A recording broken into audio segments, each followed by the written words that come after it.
Você tem dificuldade em olhar para uma gasometria arterial e identificar o diagnóstico? Saber qual é o transtorno ácido básico que o paciente está apresentando? Pois bem, eu tava olhando esses dias aqui no comentário do YouTube, né? Tem vários que vivem aparecendo ali, e do nada eu me deparei com esse aqui, que vai estar aparecendo caso eu tenha encontrado ele, porque são bastantes que vão aparecendo todos os dias. E era basicamente um comentário onde uma moça estava com dificuldade em diferenciar duas coisas que acontecem na acidose. O primeiro é um mecanismo compensatório e o segundo é a causa da acidose. Hoje eu vou tentar explicar para vocês a acidose respiratória. O que é o mecanismo compensatório que acontece numa acidose respiratória e o que é o mecanismo causal de uma acidose respiratória. E quando a gente explicar tudo isso, vai ficar bem fácil da gente identificar uma acidose na gasometria, porque eu também vou detalhar como que a gente vai visualizar isso na gasometria, por onde a gente começa a olhar e onde a gente termina de olhar a nossa gasometria arterial. Se você se interessa nesse assunto, fica até o final do vídeo. Meu nome é Christian Morato, eu sou médico e você está assistindo mais um vídeo do quadro Medicina Resumida.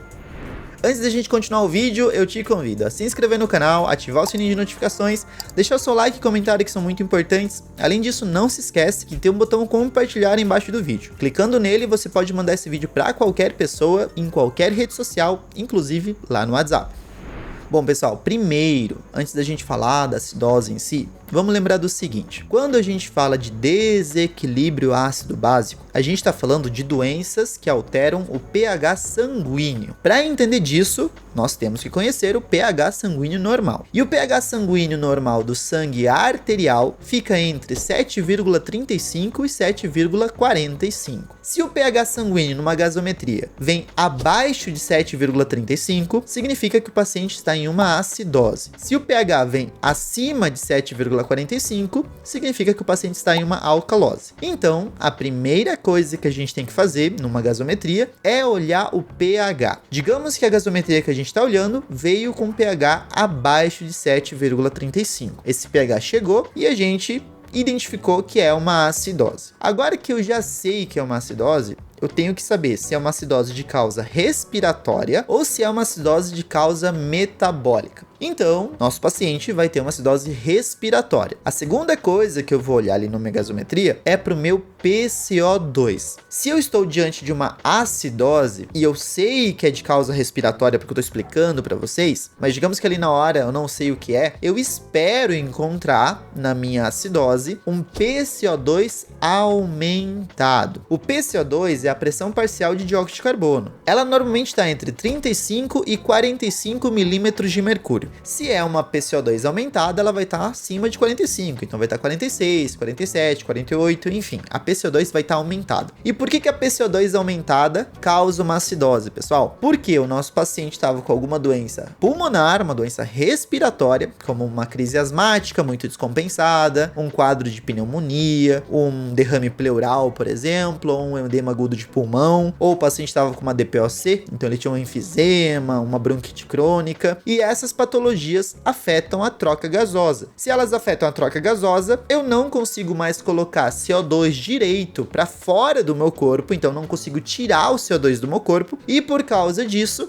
CO2 acumula no sangue. E o problema do CO2 acumular no sangue, que inclusive eu já falei várias vezes aqui no canal, é que o CO2 se associa com a água. E ao CO2 se associar com H2O, eles formam um ácido, que é o H2CO3, chamado ácido carbônico. E esse ácido, por aumentar, causa uma acidose. Então o nosso paciente acabou tendo uma acidose respiratória por culpa de alguma doença respiratória. E isso é o que a gente vai evidenciar na nossa gasometria. Percebam o seguinte: nessas doenças pulmonares, o paciente não consegue fazer a troca gasosa. Logo, ele tem muita dificuldade em hiperventilar. Ele tem dificuldade em colocar muito oxigênio dentro do pulmão ou tirar muito CO2. Então, o mecanismo compensatório que ele vai realizar vai ser em outro lugar. O mecanismo compensatório vai ser ou no sistema tampão ou no sistema renal. Porque como eu já falei para vocês aqui na aula de equilíbrio ácido-base, vou deixar um card aparecendo aí, é que nós temos 3 tipos de equilíbrios ácido-base, 3 tipos de mecanismos compensatórios. O primeiro é o sistema tampão, o segundo é o sistema respiratório, que nesse paciente está afetado, então ele não vai trabalhar direito, e o terceiro é o sistema renal. Então é o sistema renal, que é o mais poderoso de todos, que vai estar trabalhando e é o que a gente vai identificar no nosso paciente. Então esse sistema renal, o que ele vai fazer? Como ele percebe que o corpo corpo ele tá cheio de ácidos, ele vai tentar eliminar ácido pela urina. E o ácido que ele vai tentar eliminar é o hidrogênio. Então o rim tenta secretar hidrogênio da região dos capilares peritubulares do néfron em direção aos túbulos do néfron. E ao secretar esse hidrogênio, ele acaba eliminando substâncias que formam ácido, porque se o hidrogênio encontra uma substância básica no sangue, como por exemplo o bicarbonato, ele vai formar também o ácido carbônico, que o hidrogênio consegue formar ácidos. Então o hidrogênio vai ser eliminado do corpo e esse vai ser um tipo de mecanismo compensatório que o corpo está fazendo para evitar essa acidose. Beleza, digamos que a gente olhou para isso e conseguiu entender um pouquinho da gasometria até aqui. Eu olhei para o meu pH, eu vi que ele está ácido, eu olhei para o meu PCO2 e eu vi que ele está aumentado. Eu vou olhar agora para o meu bicarbonato e eu vou perceber que o meu bicarbonato neste quadro vai estar aumentado. Por que isso acontece se o bicarbonato é uma base e não uma substância ácida? Como eu falei para vocês,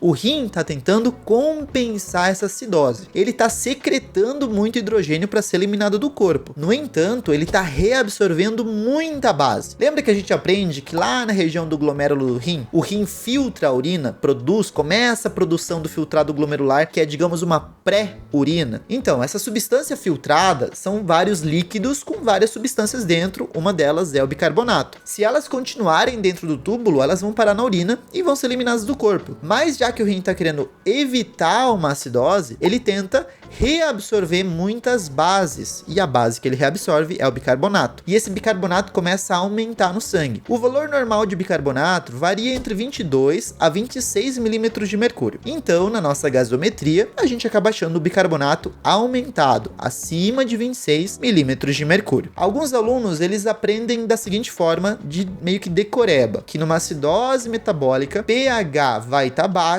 e PCO2 e bicarbonato altos. Eu acho que é um jeito de você ali no desespero pré-prova tentar decorar, mas pra vida não é legal isso, porque você esquece. É mais fácil você aprender esse mecanismo que eu tô falando, porque eu tô fazendo isso sem roteiro, não tem nada escrito aqui na minha tela, só tô falando pra vocês aqui. Então o jeito fácil de aprender é você entender esse mecanismo fisiológico e esse mecanismo patológico. Então, numa acidose respiratória, o problema é no pulmão, CO2 acumula no sangue, isso aumenta o PCO2. Se o aumento do PCO2 acontece, eu formo ácidos, logo o pH cai, porque pH baixo é igual a pH ácido, e por isso o rim tenta compensar, eliminando o hidrogênio e reabsorvendo o bicarbonato. Aí o bicarbonato no sangue acaba aumentando junto. Percebeu? O mecanismo causal, ou seja, a etiologia do quadro foi no pulmão. Isso afetou o pulmão, afetou a parte respiratória. O pulmão não consegue ventilar direito, não consegue trocar gás direito. E o mecanismo compensatório é lá no rim. Ele começou a alterar a concentração de substâncias na urina. Se a gente estivesse falando de uma acidose, por exemplo, metabólica, que é com problemas no corpo, com exceção da parte pulmonar, pode ser um problema intestinal, pode ser um problema renal, enfim, qualquer outra parte doente. Aí sim, o meu pulmão hiperventila para compensar. Mas isso vai ser assunto de outro vídeo para vocês entenderem melhor.